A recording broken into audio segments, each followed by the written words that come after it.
So, welcome back to YouTube channel. Meron po din akong FB page for tutorial. Baka pwede niyong bisitahin ang aking Baka FB page. Pwede din kayong bumisita doon. At meron din akong TikTok channel. Bisitahin niyo ang aking TikTok channel. Kayo po ba ay affiliate at baguhan pa lamang? Din kayo po ba ay nagla-live selling sa inyong live sa inyong TikTok? At biglang nagkaroon kayo ng violation at hindi nyo alam kung saan nyo ito makikita or malalaman. May violation o wala. Saan ba natin makikita ang ating violation o restriction sa ating tools sa TikTok? So, hindi nyo po ba alam?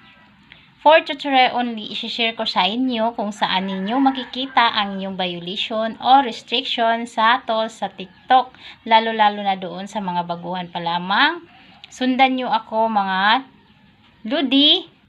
So, samahan nyo na ako mga Luds kung saan tools na nakatago ang inyong violation or restriction sa inyong tools. So, tara na!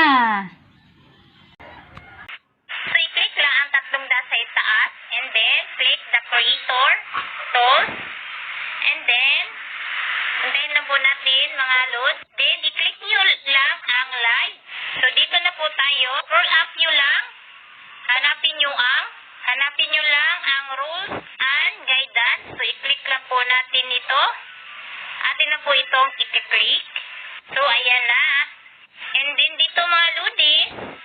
So, dito natin makikita ang ating restriction sa ating tools. Lahat na po yung mga restriction, mga loads. Pero sa akin, mga loads, wala pa akong restriction sa aking tools, kaya ito po ay clean na clean sana all. So, dito nyo po makikita ang yung restriction. Thank you for watching for tutorial. Follow for more!